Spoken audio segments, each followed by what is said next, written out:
Hi, welcome to the History Talks. I'm your host, Will. This is Sebastian. In this episode, we continue our series on ancient Rome, and we'll be discussing Caesar's assassination and its aftermath. So, Sebastian, tell me, how did Julius Caesar's assassination play out?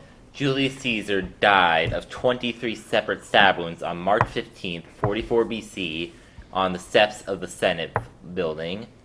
The perpetrators were a coalition of senators. The number involved in the conspiracy sometimes estimated as being as high as 60. Though the Senate didn't like Caesar, he was still immensely popular among the general populace due to his populism, his populist policies that we discussed in our previous episode.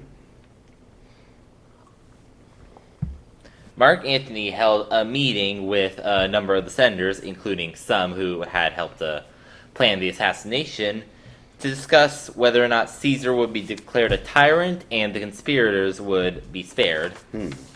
Was Antony involved in the planning or execution of Caesar's assassination? He was not. Cicero's proposal that the conspirators would be pardoned, but Caesar also would not be declared a tyrant, was accepted. You see, in Rome, it was considered acceptable to kill a tyrant because a tyrant was a king, essentially, or trying to become one, at least.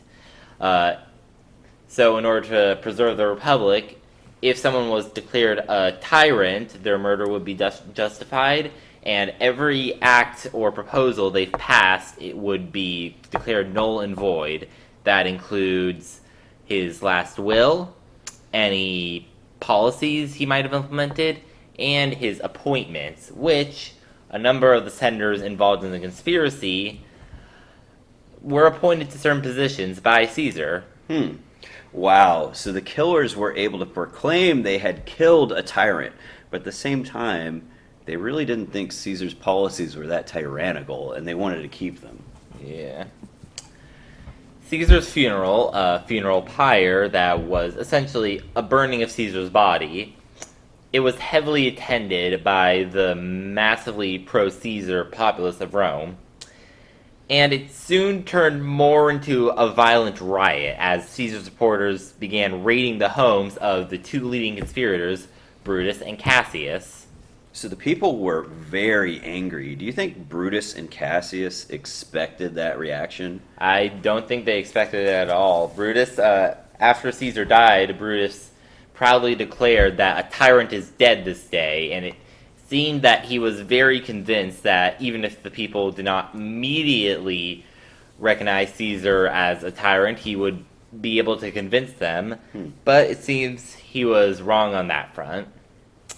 Now, Brutus and Cassius fled the city after their homes were attacked in the funeral, and this event is considered to be the spark for the Second Roman Civil War, which is sometimes called the Liberator Civil War.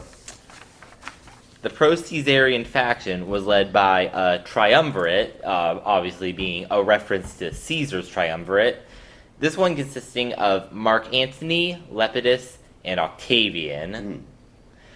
Octavian, you see, was the primary inheritor of Caesar's estate in his will. And in that will, he also inherited the Caesar name, which, from that point onward, he actually preferred to be referred to as Caesar rather than Octavian. Wow, and how old was Octavian at this time? 19. Okay, so he's pretty close to your age. You think you'd be ready to govern an empire? No. The Civil War was relatively brief. It only lasted a year, and it ended with the defeat of the anti-Caesarian faction at the hands of Antony and Octavian. Now, the interesting note here is that early on, when the battle first happened, or the final battle first happened, Antony was given credit by Roman news. He was considered to be the one who had created the strategy that led them to victory. However, later on, historians would actually credit Octavian for the victory, saying he was responsible. Well, I guess it all depends on which writer you're asking then, doesn't it? Who do you think was first in command? Well, after this Well, after the events of this episode, Octavian and Antony would go on to fight yet another civil war, Wow. and Octavian actually won that one. Hmm. So I think based on that, it seems he may be the superior tactician. But without being there, we can never really know for sure. It could be. Well, thank you, Sebastian, and tune in to our next episode of History Talks to find out more. Thank you.